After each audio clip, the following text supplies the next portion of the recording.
Hey guys, so I thought about doing just a quick video. I'm using my phone right now. Sorry about the shaky video over here. But I was out here in the garden watering and I noticed that there were a lot of stuff that needed harvesting. The lettuce is just starting to bolt because we are having a heat wave right now. And the garlic looks like it needs to get harvested. There are some sugar snap peas that need to be harvested. Yesterday my daughter came and got some. I think there are some fava beans that need to be harvested. So I thought I'll just kind of harvest all this stuff and show you what I got. I'm not sure how much footage I can get because I can't get a lot of footage on my phone, and I don't want to go inside and get my camera because then Serenity's going to want to come and my foot is hurting me and I can't chase her. So I'm just gonna do this on my own quickly and show you what I have. This is the first head that I got. Let's see if the rest of them are like this, smaller or bigger. That's definitely gonna be a small one. Let's see this one. This looks like it's, oh, that could have went a little bit. I harvested a little bit too early. You know what? I'm just going to harvest the ones that I see that need to be harvested. And that could have stayed a little bit longer. See that? The bottom leaf is wasn't withered yet. You want the bottom two leaves to be withered.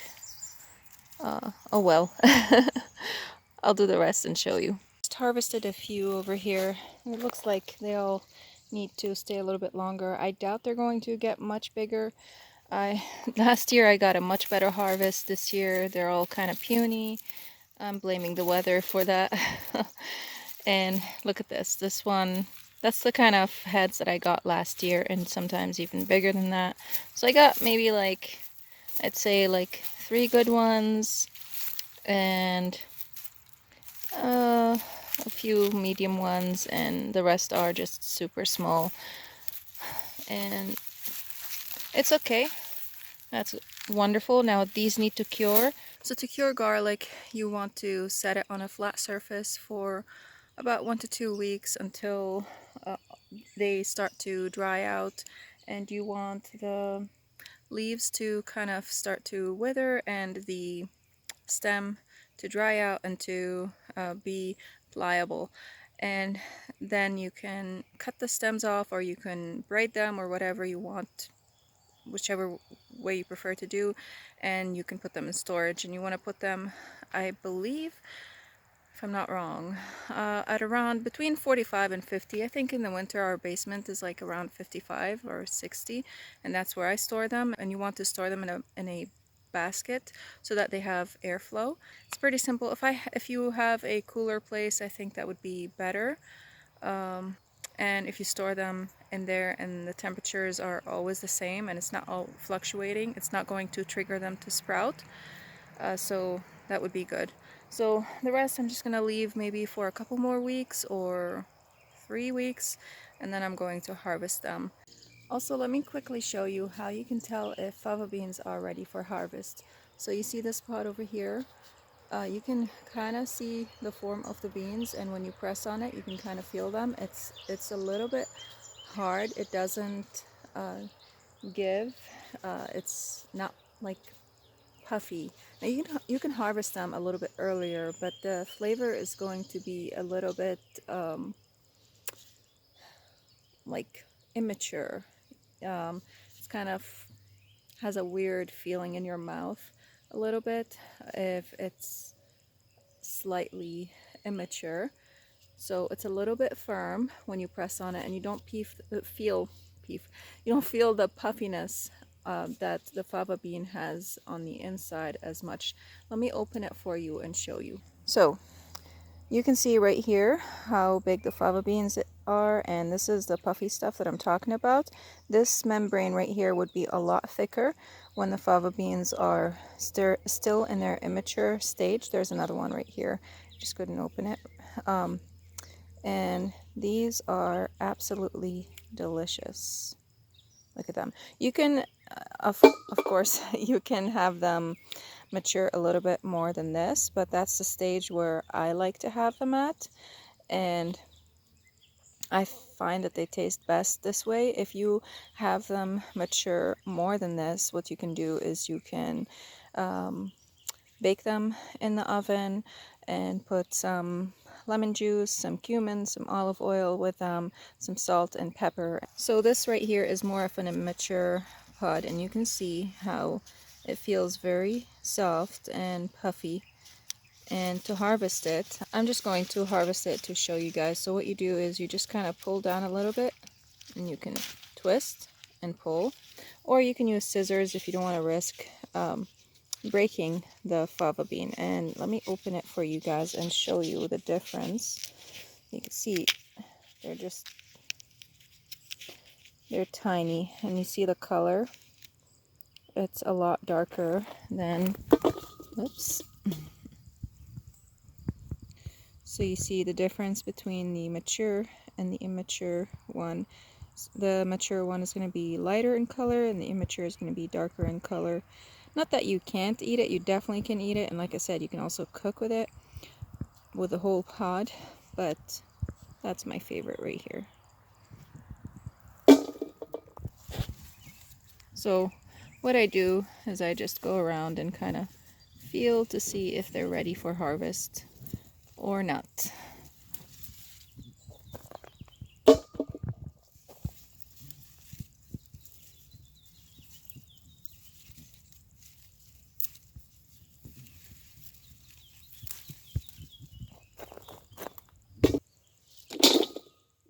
Just wanted to quickly show you the strawberry spinach and how cool it is. Look at that. This is amazing.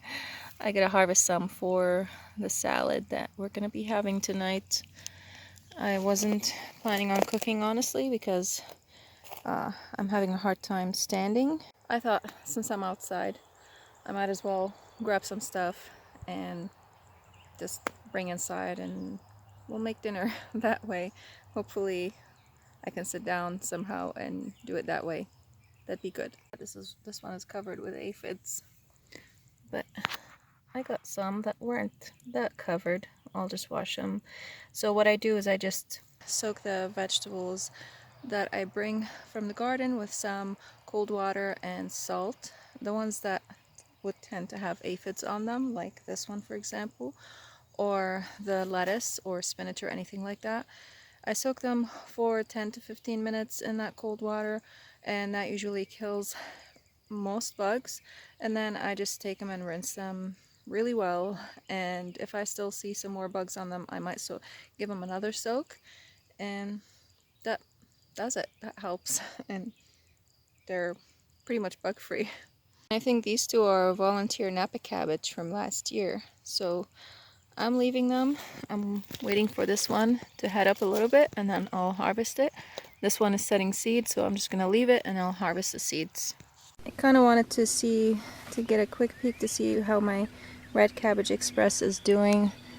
These two are doing really well. This one looks like it's split, but that's okay. That's not a big deal. And I really need to pull the broccoli out because I harvested most of them. The other ones over there are doing great also. The cabbage. See this broccoli over here. Does it have any? Oh yeah. This is purple of Sicily cabbage. I kept calling it broccoli. Sorry about that. But normally it is more purple than this because we had a heat wave, this kind of turned this color because of all the heat, and it's under this cover. I'm suspecting it got a little bit hotter in here than the outside temperature. So I'm just going to cover this again and protect them from the cabbage moths. So when I come out here in the garden, I usually get scissors or a knife, a sharp knife with me, but I wasn't expecting to come and harvest. I just saw that the sweet potatoes that I planted in that raised bed, the white one that you see behind me over there, can't point at it there. So they needed some water. They're still not hooked on irrigation yet. And so I just wanted to show you what I do with the onions to kind of keep the neck straight and keep them from toppling over anytime that I see any onions that are bent. So like you see over here, this one is bent. What I normally do is I just grab a knife and cut it right here like that, and I take them and I use them in salads. I cook them with them, I garnish food with them. They're just like green onions. This one over here, because you don't want the neck of the onion to bend, because that's going to stop the onion from growing. So I just go around and do that. So I had to go ahead and grab the camera because the phone, the memory of my phone got filled. It gets filled super quickly. I have very tiny memory on my phone. Regardless, earlier I said that we are having a heat wave. I stand corrected. We are not having a heat wave. It's actually we're having really cold nights, and the days are in the upper 70s and the nights are like in the 50s, so it's still a little cool. But we did have a heat wave the previous week. It got in the 90s and 80s, so that's why the lettuce is bolting. I didn't show you what I harvested from the lettuce because I took it inside already, so but you got to see the other stuff. And I kind of just wanted to show you the kids' garden just quickly. We'll have to excuse the grass on the side. It still needs edging. But look at these orange lilies, and I believe that's their actual name, orange lilies. And the violas are still going. They're a little bit tipped over because I just watered, but no big deal. They'll bounce back again. And the sweet peas are starting to flower. They're so beautiful. If I had the time, I would have put some twine, and I was trying to actually the other day, and the ants climbed all over me, so I had to run inside and change all my clothes because this rock right here has tons of ants under it. Oh well. You can see it. Here's a full picture of that. I just love the colors of the sweet peas. And this over here, I typically don't like orange, but I do like this orange color, and the camera isn't really showing its true color. It's like a really vibrant fluorescent orange almost, and it works really well with the colors that are in the bed over here. You can see the daisies are starting to flower down there, and earlier I had some roses flowering. There are some more blooms coming up. I do need to deadhead them if I can. If not, it's alright, it's not a big deal. And this is the butterfly garden. We had a gopher come here. Oh, it came back again.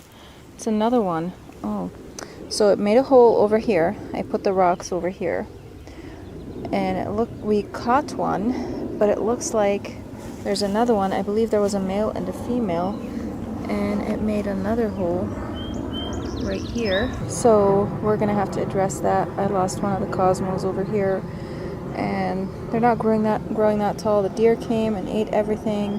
There's tons of grass sprouting everywhere, and I really can't just like walk around and address anything. And down there's still a mess. The deer ate all the black-eyed Susan, and they also ate the, what's it called, coneflower over here. And just, but look at that, that's pretty, and that's pretty. These are pretty, so it's okay. And over there without the grass pile, that also looks pretty. Okay, I really should be heading inside. I shouldn't keep walking on my foot. I need to put it up. Pray for me, guys. Pray for me. I'm hoping it's not a serious problem, because I can't just sit still. I can't. Yeah. I want to thank you guys for watching. I hope you got some helpful tips out of this, and I just wanted to kind of share a quick video with you and kind of have fun. So thank you for watching. If you are new here, please don't forget to subscribe, and I'll be leaving a few videos over here for you guys to watch. Thank you for watching, and I'll see you again next time. Bye.